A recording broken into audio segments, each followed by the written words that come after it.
Madame, Messieurs, bonsoir et cordial bienvenue à cette grande édition du journal sur Nyota Télévision. Au sommaire, le 4 janvier, une date commémorative des martyrs de l'indépendance en République démocratique du Congo avec l'association des Bas-Congo et les fanatiques de l'AS V-Club tombés sous les coups de balles des émeutes déclencheurs de l'indépendance le 30 juin 1960. Et puis, 7 morts par électrocution d'une fillette de 9 ans dans la commune de Katuba à Kananga.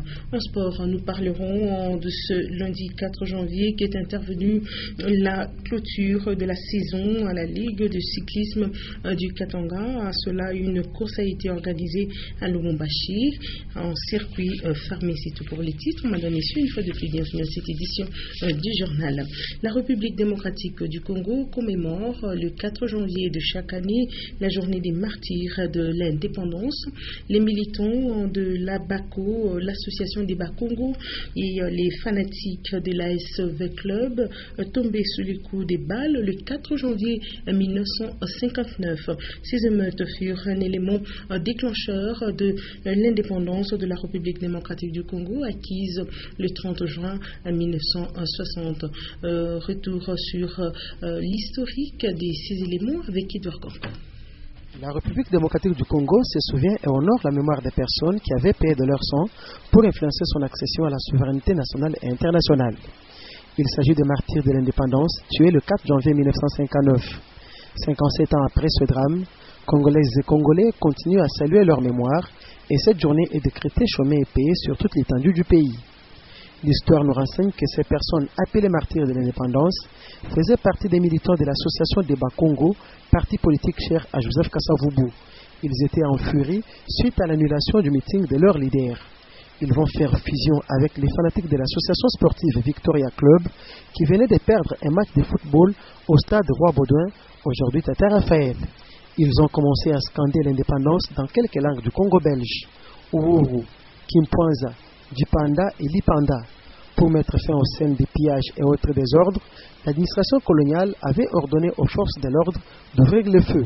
Ces émeutes avaient fait plus de 40 morts et 250 blessés, selon les bilans officiels. C'est à partir de ces moments-là que la classe politique congolaise de l'époque va saisir l'occasion pour faire pression à l'administration coloniale et obtenir l'indépendance le 30 juin 1960. En rapport avec la journée des martyrs célébrée le 4 janvier de chaque année en République démocratique du Congo, les louchoirs rencontrés livrent ici, dans ces propos recueillis par Edouard Renconcourt, leurs avis et considérations. Le 4 janvier nous rappelle les grands vaillants qui étaient tombés, qui avaient versé le sang pour qu'il y ait l'indépendance, qu'il y ait aussi la paix dans notre pays et la liberté. Mais voilà, journée fériée, il passe belle crise mbele. Du coup, situation est kuje. Comment leo ni dépendance ya martyr. Kufanya fujo kwa stadi ya basi na kutoka kule ndio wanakuja kufanya fujo mkishasa wanaweza uwa wanapika masasi ndio juu ya kuya na sisikie leo siku ya ukumbusho ya baba wa taifa Mzee Kabila, siku wakati ya kufa ni ile wakati sisi wote tunakumbuka baba yetu. Ana sasa feti la pita. Sasa jina leo niko naona sasa jana kwa bantu leo bantu banodumante. Naona sasa jina leo inanifurahisha. Mimi jina leo sasa ni kadri. Kunikumbusha tena inaweza kunikumbusha. Inaanza kuniwazisha vile watoto wanatafuta kurudia kwa masomo. La journée du 4 janvier. Il y avait des morts, c'était à Kinshasa et plutôt au Bas-Congo. Il y avait des soulèvements, c'est là qui réclamaient l'indépendance. L'indépendance du pays, il y avait plusieurs morts dans plusieurs provinces. C'est là nous les Congolais aujourd'hui, nous sommes en train de commémorer cela. Et dans un autre registre, l'écriture braille, instituée à l'échelle mondiale depuis le 4 janvier 2001, a pour but de souligner le handicap dont souffrent les aveugles et non les non-voyants. Et c'est aussi pour rappeler l'écriture braille qui est un alphabet tactile qu'ils utilisent pour communiquer. Dans le reste de l'actualité, des récentes recherches indiquent que les tresses chez les enfants occasionnent la chute des cheveux et des maux de tête. Il est préférable aux parents de choisir des modèles de coiffure simples et moins encombrants pour leurs enfants. Le reportage de Félicité Louawa et Sylvie Moussaou. Les tresses embellissent les têtes et rendent attrayants ceux qui les pratiquent. Et chez les tout petites, toutes sortes de tresses qui s'accompagnent des plaies et douleurs a des conséquences néfastes à la vie d'un médecin. Si ces maux ne sont pas bien soignés, la peau sera exposée à l'infection appelée gale. Il peut arriver qu'on tire trop fort sur les cheveux. Ainsi, en tirant sur les cheveux, c'est sur les follicules pileux, ce sont les cheveux vont être en train de tirer. En tirant, là, ce sont des causes d'une manière mécanique, on arrache les cheveux. Et en arrachant les cheveux, on perturbe la physiologie normale des cheveux. Ainsi, on a des problèmes d'ordre infectieux. Et à ce moment-là, qu'on perturbe la flore, les microbes qui sont naturellement en symbiose avec la peau, pénètrent dans la peau et développent ce qu'on appelle des infections folliculites pileux. Ainsi, il peut y avoir des plaies, des infections qui commencent à sortir, des théories qui commencent à s'arranger, à donner même des fièvres. Cette situation peut influencer négativement la croissance des cheveux. La tête étant le berceau de toutes les capacités de réflexion de notre humain, il est conseillé d'éviter aux tout petites des douleurs liées aux tresses qui peuvent affecter même leur sommeil. Le Lubumbashi fait actuellement face aux malades mentales dans différents coins et artères de la ville. Et très souvent, ils s'exposent dans des endroits insalubres, mais curieusement, ils tombent rarement malades. Rita Koy et Félix Kalumbo. Une présence accrue des cas de malades mentaux appelés familièrement les fous se fait remarquer dans la ville de Lubumbashi. En plus de la folie, ils sont exposés à l'insalubrité et peuvent attraper d'autres. Comme on l'appelle déjà fou là-bas, cela veut dire qu'il y a un comportement qui est anormal par rapport au comportement naturel des humains. C'est-à-dire c'est une personne qui développe une maladie, plus particulièrement en termes médicaux, on parle de psychose maniaco-dépressive. Donc le fou, on l'appelle en termes vulgaires de maniaque. Vivent dans les poubelles, pourquoi ils n'attrapent-ils pas les maladies telles que la malaria, la fièvre typhoïde? Ce fou-là, c'est un homme comme tous les autres humains, il peut faire la malaria. Mais très souvent, ce n'est pas le cas. Soulignons qu'il y a plusieurs causes qui entrent en jeu pour ce qui est de cette maladie. C'est entre autres les infections d'ordre trypanomiase, des déceptions amoureuses, pour ne citer que celle-là.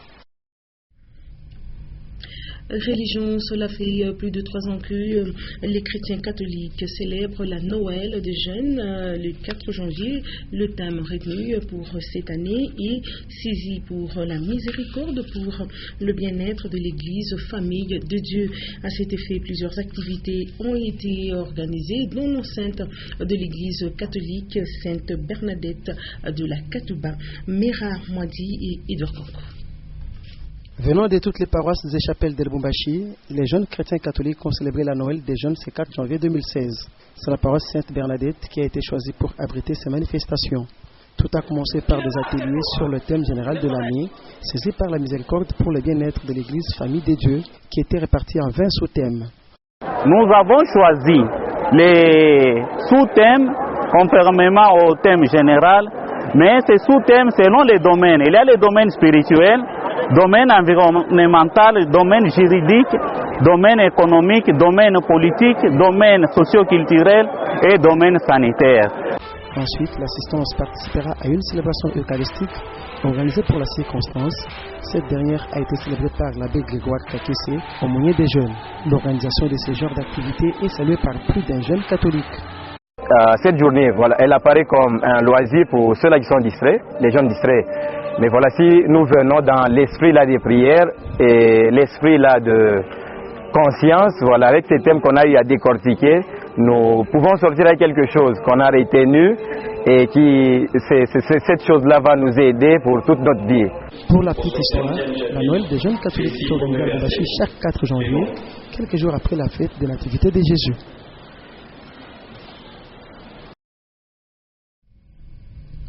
Comme annoncé en titre, une fille de 9 ans a connu la mort par électrocution, cela dans la commune Katoba.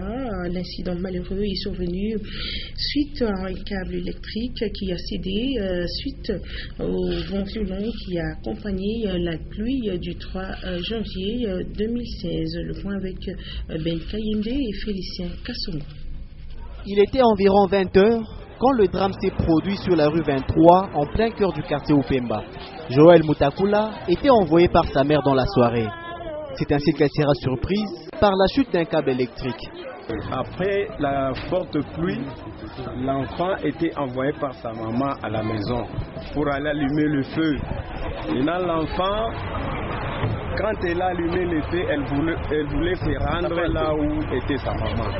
Maintenant, en sautant, par la pluie qui était tombée, l'enfant s'est retrouvé électrocuté par le câble qui était coupé parce qu'il y a un fort vent. Un événement qui plonge tout un quartier dans la tristesse.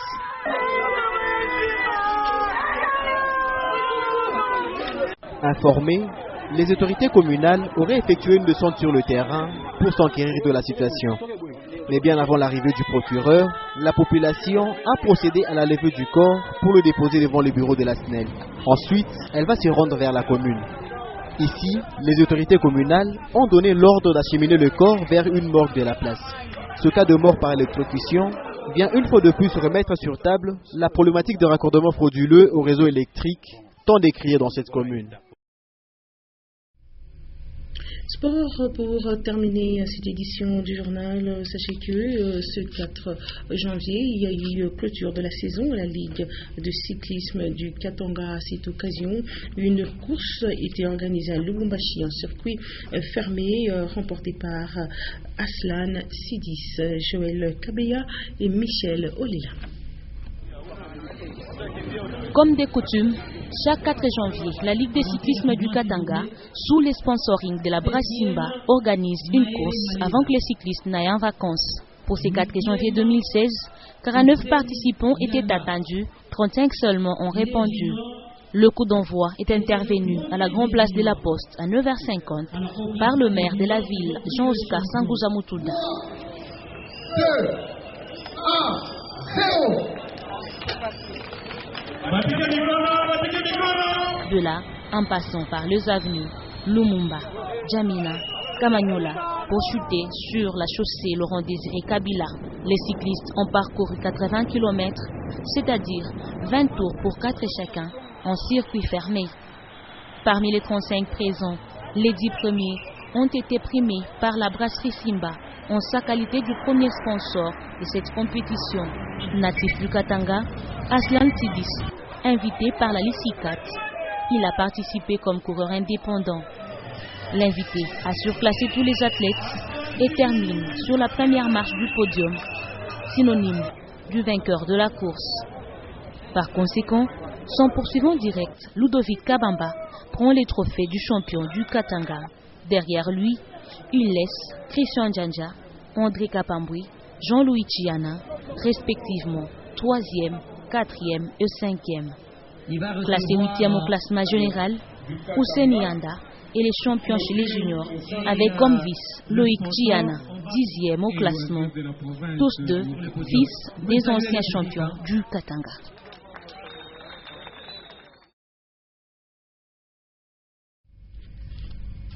Voilà, madame, monsieur Sani, donc fini avec cette grande édition du journal. Le rappel des principaux titres.